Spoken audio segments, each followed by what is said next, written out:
Hey, hey Hey. y'all. Um, so this is some of the board from the Offing, the wonderful Offing magazine. I am Luther, pronounce he him. I am black man with headphones, a black turtleneck, a mirror behind me, and a bookshelf behind me. Some other things like notepads and a cactus. I'm here with my lovely, lovely friends. Eric, you want to introduce yourself? Yeah, sure. My name is Aricka Foreman. My pronouns are she, her. I am a Black woman with medium to long dreadlocks. I am wearing brown eyeglasses. My background is actually blurred, and I am wearing a very bright yellow sweatshirt. And my name is Tariq Luthun. I am an Arab American male with a beard and almost no hair, wearing a black v-neck with an abstract mountain portrait behind me. Excited to talk to y'all. Cool. So the idea of this conversation, the loose idea is like the role of the literary magazine, but of course talking about other things as well. And as everything comes up, it's gonna be exciting and fun. Um, we're gonna kick it off with how each of us came to the offing and why we stay connected. And I can jump it off with that. I came to the offing. One, as an admirer of the magazine itself, the publications, and all that. I mean, I actually just emailed my resume and was like, hey, are y'all looking for a reader? I would love to read for you all. And they got back to me maybe like a couple months later and was like, yeah, like come on board. And that was in 2015, 2014, one of the two. And so I started off as a reader, and just kind of stayed through the ups and downs of the offing, both good and bad, right? And so stayed connected just because I saw that it was really important to be a part of this for just community's sake. I think the offing was one of the first types of magazines that I really thought really embodied its mission in a way that was forthright and exciting, just based off of who was working there at the time, who were publishing at the time.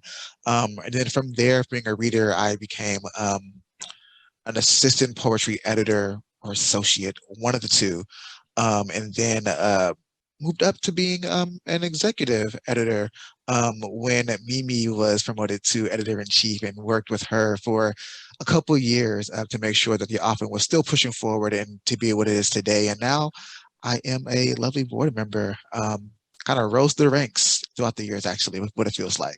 Um, Tark, what about you? How did you come to the offering and why did you stay connected? Yeah, so I guess for me it was a little more roundabout. So the offering is actually the first place I ever got work published. I remember once like about to be writing a Facebook post, and then I was like, you know what, instead of a Facebook post, let me like hold this back. I actually remember seeing a tweet by Ari D. Matthews, for those who are not familiar with the cruise, and she like said 2 months ago that status, that post, whatever, save it and make a poem out of it. So it was nice, like foresight back in like 2015, I think, where I almost wrote a Facebook post and I was like, wait, this is a micro. And I sent it to the editor. Well, I sent it to the offing. Dinez Smith was the editor at the time. Loved the poem, like was really effusive in the praise in the email. And I was really just like felt held and really welcomed in that space as a writer. And then I think from there kind of like was more confident in my work and saw a chain of like submissions be accepted over the course of the next several years. And so that was my first introduction to the offing through micro. And also mostly through micro because poetry submissions took hella long to get back to people. So did that. And about a year or so later, maybe a year or two later, I think Mo had taken over or wasn't in the mix for like micro or something, I can't remember. And then eventually I had taken over after being reached out to by you, Luther, and Mimi for the work that I'd done, but also I'd had a couple micros over the years in there. Took over as micro editor. Really enjoyed the process of kind of trying to reimagine what it could be like to produce work that is like quick hitting but still very powerful. And then eventually took a step back, tried to focus more on development stuff, which we're still in the works for as we try to navigate this pandemic. But then that kind of manifested into my current role as a board member, where we get to kind of do more of the strategic work behind our vision as board members, as people in the literary community. And so that's why I've stayed connected. I really loved our vision. I really love what we're about. I love that the offing has been a space that has always tried to dismantle what it means to be gatekeeping and to be creating literature. And I'm excited to see what we can do next. Yeah, I love that. I think it was probably 2015 for me too. I have no concept of time, because what even is time? But this was actually right as the offing was starting to take off. And at that time, Era D. Matthews was one of the executive editors and was looking for an editor for the enumerate department. And I was like, well, okay, I get an enumerate is to list, but I sort of had my very left and right brain Aricka moment of being like, ooh, I get to combine like images and text together, and that can be its own sort of thing. And so I was the editor for that department for a couple years, actually. So from offing 1.0, and then obviously we had our leadership change. But during that time, because I was getting so much submission work and needed, some communal support around the work that we were trying to plan out and do. And I didn't want to be just like, oh, because I'm the editor, my voice is in the echo chamber and everybody does what I say. Like, no, I wanted to make it as collaborative and communal as possible. And so I actually hired Mimi because she was and is fantastic to be my assistant in the department. And it was just great being able to like shoot ideas back and forth and bounce ideas off of one another, and really get to like put pieces on together. So if you go back into the archives, you'll see that there are pieces that Mimi and I have done together, which was really great. And then I took a little bit of a sabbatical to take care of, we love taking care of and prioritizing mental health around these parts. So took a little bit of a sabbatical and was kind of the editor at large. I was the initial editor for the art department because I was very much more focused and trying to figure out what that visual art component could be in conversation with poetry or with lyric essay, because I love that practice. It makes me very happy. And then I was an editor at large for a while I was working on my book. So I would, do one-off things here and there, but still wanted to be connected to the publication because I believe in the vision. And then I was asked to be a part of the board by our fearless former leader, Dr. Shonda Prescott-Weinstein, who we love. And that was really an opportunity for me in terms of a leadership position to understand how to put a communal leadership practice in place. We used to joke that like, Shauna and I used to joke about, basically let's just be like a very socialist sort of practice where like everybody has say. There's no like, make it as egalitarian as possible and make sure that it's, for the benefit and the health of supporting those who are doing an incredible job in terms of their discernment and selecting and curating work. And then just the dedication, the fact that the offings, staff is literally all over the world, I think is a testament to, before the pandemic hit and what a remote sort of model could be, we were already doing that at the forefront. And so it's been an incredible journey and I'm super excited to have Tariq and Luther. Always excited to continue to work with Mimi. I love that Ashaki is a part of the board now. And so really just sort of taking on that same, communal, not gatekeepy practice as far as we can get it. And it's always great to have, new, fresh voices when we're putting together those strategic models.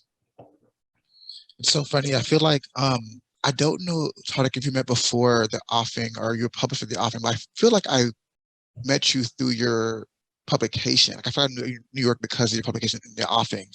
And I was like, oh, it's pretty cool that it's kind of a circular moment. I also knew Aricka before the offing. And then pretty much joined because like I was like, oh, I know Aricka Foreman. I'm gonna join because of the offing. So like because she's on it. And so like it's funny that we're kind of all here talking like a full circular moment for me and myself.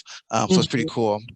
And so how has being part of the offing kind of influenced your idea of the literary citizen? I mean, I kind of didn't really know that what I had been doing was a concept of the literary citizen, right? Especially being from Detroit. Detroit is communal, very communal. And particularly, you know, the poets that are identified as the Detroit School, you know, we support one another, and we all collectively during that time, you know, we were putting together workshops because we wanted community spaces that were accessible, that were affordable, that we could do these sort of like master poetics classes, especially for those of us who were coming from performance. Like, we were hungry for the rigorous learning. And so in that very much hustle of do it yourself, one of the homies, Christina Archer, you know, basically pulled us all together and was like, let's go learn from Vivey. And we were like, yes, let's go learn from Vivey. And so between that and still being involved in the slam scene for a long time, I was for 2 years co-chair of the first and second Women of the World Poetry Slam. I had already been running my own poetry slam venue in Southfield, Michigan. But like our little sort of like, it was almost like a little commune in the city of like, okay, Friday nights, we all go support Kalima over at Meadery Eatery. On Saturday nights, y'all come to Cream Cafe, y'all support me. On Sundays, we support the Red Apple Gallery. And that was just like, the weekend was like poetry, and because of the intersection of all different kinds of artists from different backgrounds, and also people who were doing community work, it just all sort of melded together. And so for me, you know, even if it's in the literary landscape, I mean, we are people that make up the landscape. We are the landscape, right? And so my interest will always be not in service to publications or prizes. I mean, all of those things, you know, are great in some of the opportunities they afford to people. But I'm interested in what does it look like beyond a canon? What does it look like literally in the offing of how, you know, we get the opportunities for us to build our own careers, but how are we doing that for the writers and making it easier for them who are coming up after us? And how do we, you know, mentor each other as peers? We can learn from one another. It doesn't have to be so hierarchical. So for me, I feel like both personally and obviously professionally, as it were, with the offing, I would like to always be a part of those spaces that are generative and take as many of the restrictive barriers off as possible. Everybody can't go to an MFA program. Everybody can't, you know, necessarily find the kind of community on the ground, depending on even their location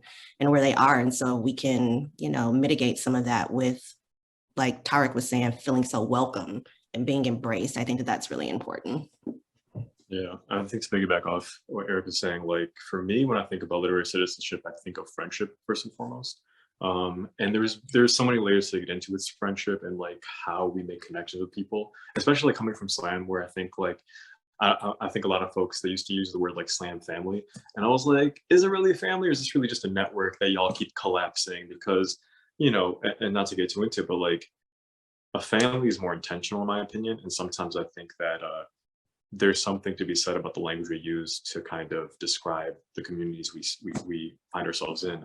And so I think for me, coming out of slam, coming out of like these spaces where it was very easy to make touch points with people, I was really interested in kind of trying to define what like literature is, what friendship is, what connections are, what like networking is. And, you know, Aricka mentioned that, you know, not everybody can have an MFA program. Not everybody can leave their house, you know, not everybody can like really make these connections in tangible space. Like Luther, you and I, for example, you know, I think we've been following each other on Instagram, I think, or social media after maybe my publication, as you noted earlier. And so we've been in touch, but I think the first time we ever met was like at AWP in DC.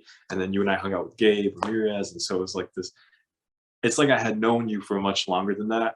I think we also hung out with Josh and like got tacos and stuff like that. So it was like these like very serendipitous moments where we make connections and the writing allows us to kind of introduce a vulnerability to each other that we wouldn't be able to have like in a common place, like maybe meeting at a restaurant or at a regular event.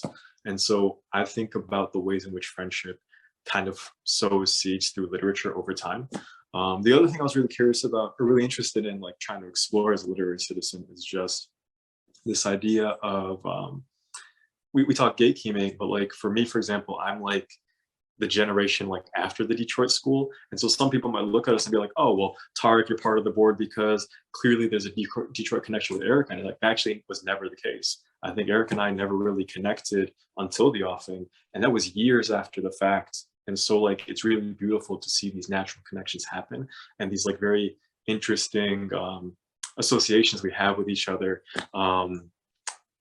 that just kind of felt like they always were meant to be, but never actually happened because they were forced or because of gatekeeping. It was just like this natural, if you're doing the work and y'all are in like the same kind of like lock in step when it comes to like your vision, you'll meet the people who matter and the people who are doing similar work to you. I mean, I think like Aricka, I like technically was at your house before I ever met you when I hung out with Philip reading poems. Oh, and, like, yeah. I was in your basement while you were at work. Like, it's like weird stuff like that. And I never met you till like 2 years later. Yeah. So. Yeah, we used to throw all kinds of fun readings, especially for traveling poets outside of like the official venues where I'm like, I have a basement and twinkle lights and snacks and I love y'all. So like you can be here and you can also crash on our couch. Like it was pretty great. I miss that place. I love it. One thing I'm hearing, hearing about community, hearing about, connections, and something that often does really well is like love on the people they publish. Like, and I feel like that's how I kind of learn what it means to be a literary citizen. Like, you're just loving on people for the things that they're doing. Like, I love your work so much. Oh my gosh, it's fantastic. And just like kind of putting that energy out in the world. And I feel like I do think places do that, but there's a way that the offering does it seems very, very genuine and very like person to person versus like editor to the world or like publication to, the community. But it's more like person to person connection that I think that the offering really does really well. That's what taught me to do. Like, I feel like I just do it all the time. Just like, I love your work. Oh my gosh, congrats. Oh my gosh, I want to see your work here. I want to see your work here. And so like, I just feel like it's a very, I think to be a literary citizen is to just love on each other.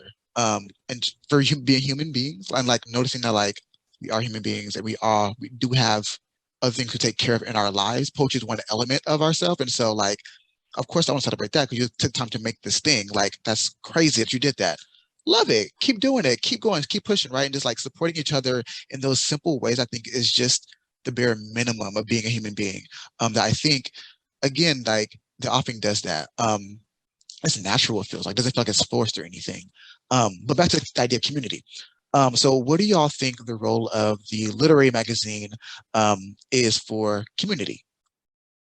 I think for me, and going back to literary citizenship, I think the role of like the magazine in community is hopefully, I mean, like on the base level, inspire people, move people, make people feel and give a platform to the writers that have so many amazing ideas and thoughts and imagery to be producing through their work. But the second thing is like, how do you distill that work to an audience that can receive it? One thing I've been thinking a lot about as literary citizens is like, how do we take the work beyond the page?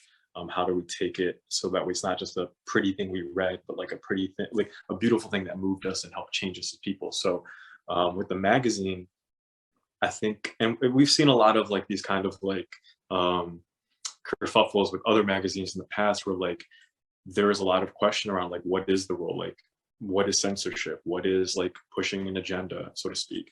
And I think for us, when I think of whether the offering or any kind of good magazine, is just like distilling the narrative of our time and also trying to progress us forward into how we see people, how we see bodies, how we interact with each other. Because I mean, for me at least, I like writing in a way that can imagine what is possible for our world. When I think of like truly liberated peoples, liberated bodies, and I would hope that any magazine is intentional about doing that with what they publish and how they publish. Yeah, all of that, absolutely. I mean, in some iteration, and I know, people have started to see that more, especially because of the literal conditions that we're currently finding ourselves in, where you saw, there have been plenty of poets who've been organizers in their communities in some ways, or have been doing any level of community work, whether it's, offering, Saturday programs to teenagers for free, just so they can have a place for them to express themselves, right? And so I think that, the people work and the work are not separate, right? I also think though too, and maybe this is something that I'm thinking, not necessarily just as a writer or even as an editor, but just as a reader, in like how I've come to, like Tariq was saying, these distilled not only movements, but like these relationships between people that are archived in these documents. And so the fact that we get to do this in a digital age where the accessibility goes beyond the physical object, which is incredible, which means anybody can pull it up on their phone, their reader, you know, at a library, you know, if they don't have a computer at home, from anywhere across the world, as long as they have access to internet, which obviously is a thing that needs to happen both in rural spaces in this country and then especially in places in the global South. But I found that really exciting that, you know, it's the excitement of when we first got, you know, at least for my generation, we first got access to even AOL. It's like, what? I can talk to somebody way on the other side of the world. Are you kidding me? And now, you know, I think sometimes we still take it for granted with, you know, TikTok and Instagram or whatever, where, you know, you get to see, you know, even events that are unfolding around the world that are not necessarily being shown on mainstream news, but you also get to use that language and, you know, this exciting and beautiful work in order to reach people who will be like, you know, I might not necessarily be in the same particular circumstances as this person, but this work touched me and I don't feel alone. And so I feel like for me, that's the role, and continually figuring out how, you know, to reach audiences. I mean, it's built into the Offing's mission of not just prioritizing marginalized voices, but queer voices and disabled voices. And those are the intersections of poverty. And, you know, that's a Aricka mission anyway. So I feel like any extension of that, that the Offing can contribute to is really an honor and a gift. Yeah, back to the word again, connections. It's like the role of the magazine is to like foster those connections and build those relationships amongst people by just publishing work. I mean, also realizing that like the community is more than just the writers, right? And the editors, it's people who don't write and read too. Like it's people who are, you know, bookseller, people who are, so the community is large and far in between. And so the idea that the magazine should create those connections and build those relationships, that's a big role for the community. And also, of course, archiving work, right? You know, when Entropy announced, I think like last December, they were closing their, you know, where to submit, everyone was like, oh my God, like, are you, like, it was just a big blow to the community because how many of us have used that, still use it, and send it to people who are looking for places to submit? And so, like, it's a big blow when something like that moved, it's gone. And so it's like, yeah, the role of the magazine is to foster those connections and build those connections and like help people who are just trying to get their foot in the door, whatever that means, it looks like, but you know, help them get started or go somewhere. And so, like, it's really important for a magazine to be, I think, doing this damn hardest to make sure they are, you know, adhering to certain types of things, like making sure they're not homophobic or racist, making sure that they are not publishing work like that, making sure they're being unapologetic if they happen to do so. And so making sure that they're still able to serve the community because they are in service of who they are celebrating. Like, we're here to help you. It's not the other way around. Like, yes, cool. Yeah, cool. Publish my work. Cool. I love them. Great. But you're not be here without us. Like, let's not forget that. Like, you're servicing people who are writing and submitting to you, right? And so it is a act of service to make sure relations are being built and maintained, right? Like, it has to sustain itself in some way. Like, community can't be community without people to be a part of it. And so it's yeah.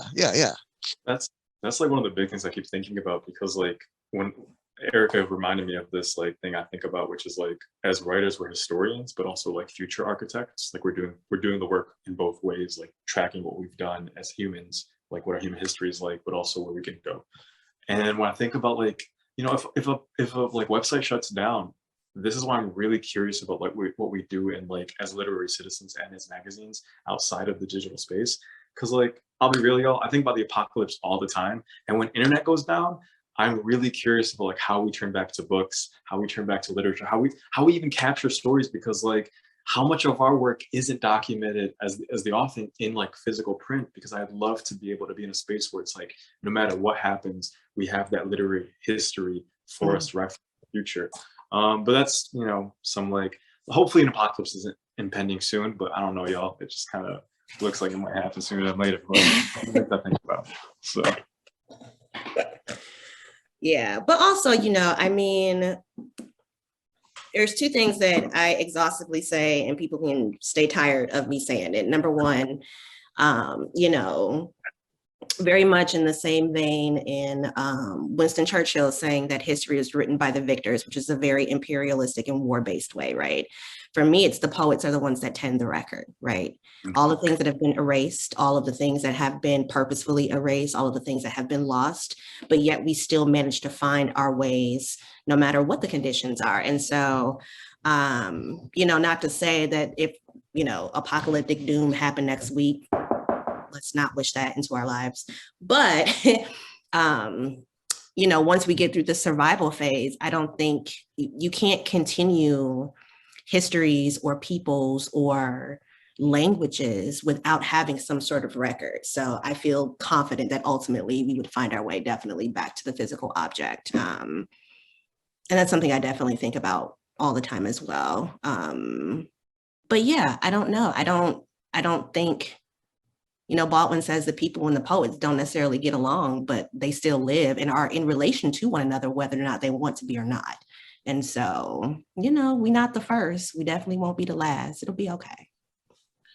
Yeah, I think about how many of us will have projects in like 6-7 years that are tied to the pandemic. Like, I doubt any of us are not going to write a poem in our poetry book about the pandemic because we're living this, this crazy life. And you're right, we are like the reporters, we are the record keepers. Like, we kind of like store information in some way and somehow, right? And so like, and that's why people get jailed for being poets, right? Because like it's a scary In thing to be like, exile. it's like we're such important parts of the ecosystem that is the world, right? Whether small or big. And so it's like without us, there isn't much of anything, to be honest. And even like looking at like TV shows and movies, like how many times do you watch a TV show and like they're talking about poetry randomly? You're just like, why am I in it? Like, what's going on, right? And so like we're literally like part of the fabric. Without it, the fabric kind of is gone. Mm-hmm.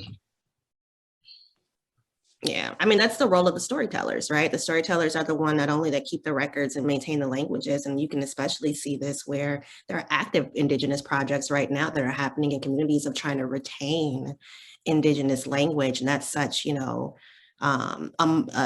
behemoth of a project when so many languages have already been purposefully erased and destroyed. And so, yeah, I think that, like you said, we just have to be insistent. And also, I'm not going to shade the fiction writers or whatever, but I feel like poets specifically. Hopefully, if you are actually about the work, that you're not necessarily worried about how much space you're taking up. You are worried about if what you're contributing is true, if what you're contributing is enough, and if what you're contributing can go beyond yourself, the ego, the id, all of that. So that's my little soapbox moment for the poets. We love the poets. We love the fiction writers too. Y'all keep us going. I mean, I'm too. writing my short stories right now, so love to the fiction writers too. Love it. Yeah. So shifting gears a little bit to this next question, what has your time as a board member for the offing taught you? My time before the op. I mean, I think I touched on this even in talking about, my background before even coming into the offing. Like, those were all transferable skills, but also literally coming into the offing through those connections, all it did was just expand what community looks like to me. And so I think that, being having that sort of, not beat into me because that's violent, but having that sort of ingrained into me, especially by Vivi, of like, no, you have ownership in this landscape. And the only way that you can have ownership in this landscape is to really be intentional about exploring your interiority and how you connect to the world around you. And if you don't do that, not only are you doing a disservice to yourself, but you're doing a disservice to the world that you would be contributing work into. Well, then what is the point? What is the point, And so, between that and having, been an arts educator for a number of years, I think my spirit is always to sort of teach in some way, even if I'm not necessarily trying to teach, but I'm also a perpetual student and I'm always trying to learn.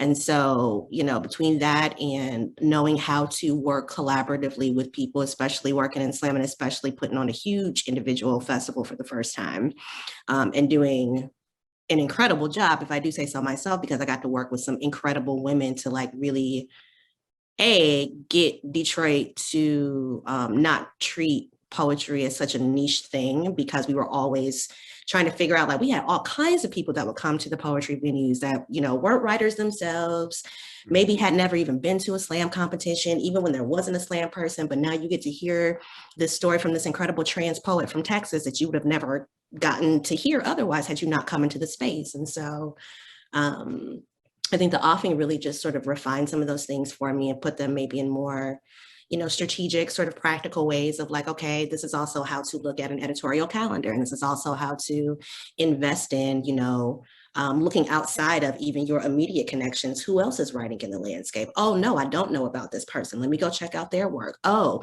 I would love to see, you know, Layla Ali's incredible artwork in conversation with Caitlin Greenidge. And this was when Caitlin Greenidge was still blowing up, you know, and so it's been great to support, you know, at any point of whatever your career looks like as an emerging writer, as an established writer.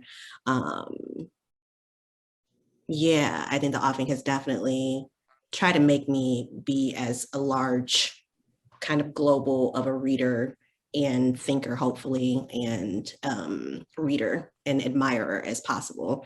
And I'm still learning of all kinds of things every time the offing comes out with a publication. I'm like, oh, this is dope. Okay, cool. So I think it's just an opportunity that keeps me in the mind of, you know, I accrue and read a lot. I accrue a lot of knowledge, but I also am just so hungry to keep learning. And I love learning from the people around me. What about you? What was the question again? What has your time as a board member before the offing taught you? So I think before the offing, wait, okay. I don't know, I guess, how was I a board member before the offing? I'm sorry. As a board member or before the offing? Oh, God, okay, that helps so much more. Okay. I guess like before the offing, so I'll start with the board member stuff because I've been doing that less. I've existed less as a board member than a human being. Although those have overlapped, I'm hopefully still a person.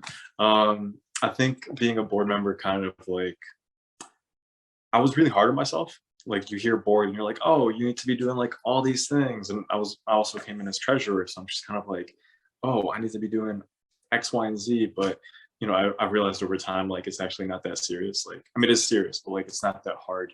And I think coming into board, thinking about other boards, right? Like when I used to hear boards, we were thinking about like very like capitalistic modes of boards, where like they're usually people with lots of money, or they're usually people who are like pulling the strings to something. And so when I think about being a board member at the offing, it's been, I think, a really beautiful process to kind of be in space that is more patient and more interested, not in your finances, not in like your ability to dictate, but in your ability to like listen and be mindful of like what is being called of you as somebody who is trying to like really just offer ideas and like, you know, I guess operate in a socialist mindset, right? Where it's like, I'm not here to dictate from the top down what we should be or shouldn't be.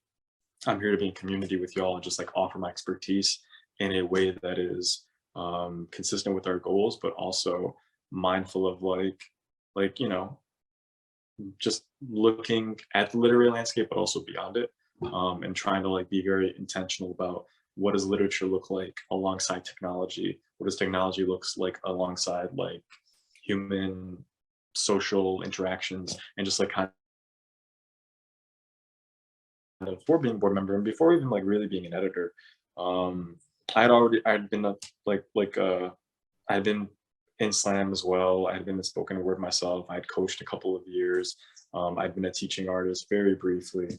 And so for me, I was like really interested in just like teaching and learning from not just the process of like trying to distill information to others, but also like learn from the people that I'm teaching, because I don't know, I just think like the best way to, and if this goes back to being a literary citizen, the best way to be that is to, I guess, always be open and to always be like giving. I don't know. I just feel like as writers, as people, like we are, I don't know what the thing is called, like in a needle where somebody passes, but like I feel like we're like the thread holes or the thread loops that like the string of literature and human interaction and human connection just kind of passes through us to like the next point, and then together we're like weaving some kind of fabric together. That was a terrible analogy, terrible metaphor, but maybe one day I'll refine it. But that's what I'm thinking about. I just think a lot about like the connectivity of it all.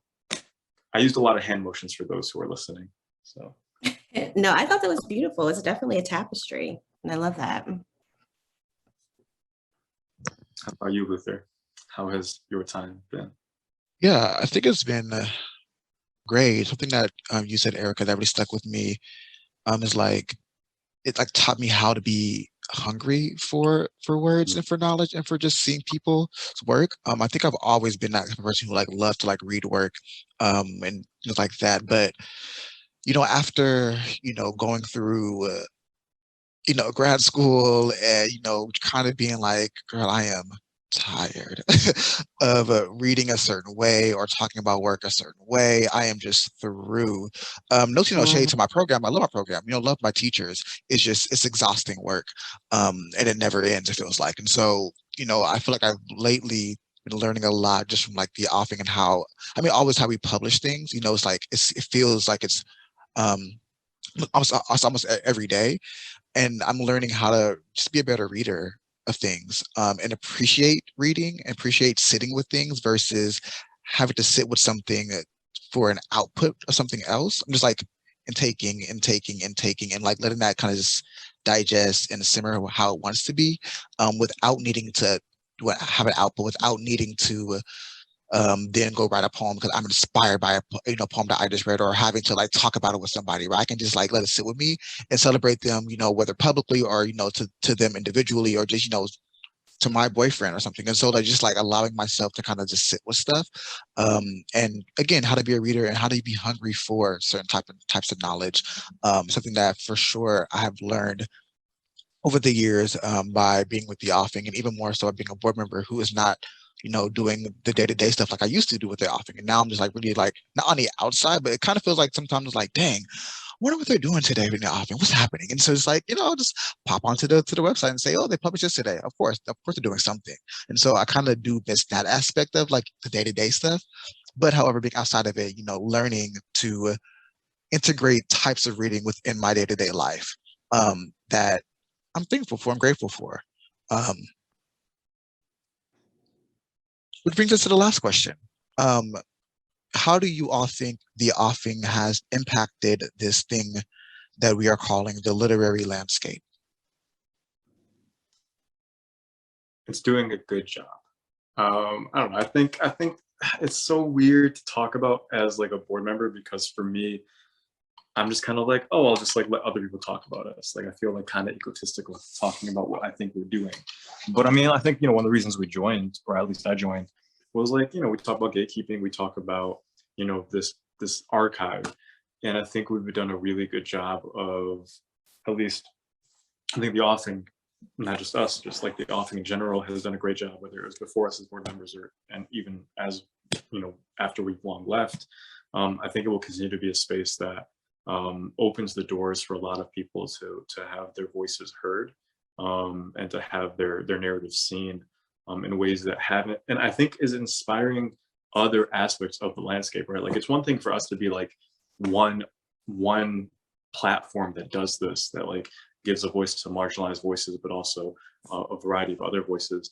But I think it's more powerful to see how like other magazines have tried to adopt what we do and kind of follow suit, and like being this more, I think, open space, or this more like open, intentional space to distill narratives and share work with each other. So that's what I'm really excited about, how we've impacted the landscape. And I'm really excited to see what we do next, especially like hopefully as we come out of a pandemic in the next several years, hopefully less than many years from now. But just also just thinking about how we like engage space. We've done a lot of stuff digitally. I'm really curious about how we can do things more like that is centered on the body, that is more centered on like community public space with each other. But that's, you know, me forecasting or foreshadowing. Yeah, all of that. I mean, you know, obviously shout out to all of the leadership predecessors that had the bravery to and the radical sort of vision to say, you know, not only do we not just want to be, you know, some of the traditional publications that we had come up with or had learned from through the years, and usually it was, you know, if it's a collegiate journal, you might have fiction, nonfiction, and some poetry. But now, especially because, you know, because of the digital accessibility, I mean, we have a science department. That's insane. We have an art department. We have the enumerate department that is often doing both of those things. We have a micro department. So if you're one of those people that's like, well, all I can eke out or all I really love to do is these short, impactful things, there is a space for you. There is a space for a more longer form. There is a space for all kinds of poetry from a number of different kinds of styles and aesthetics. And so it's exciting to me to not have to choose. And maybe that's me, you know, partially speaking as an ethical non-monogamous person. I like my options, okay? But I like them intentional and I like them ethical. And you know, borders, whether they be states, whether they be countries, are all extensions of white supremacy, and any spaces that I can find outside of that framework is what I want to do. And so I too am excited to see how we can continue that work and hopefully come up with some other ways to be as stateless and as borderless as it is possible. So, yeah.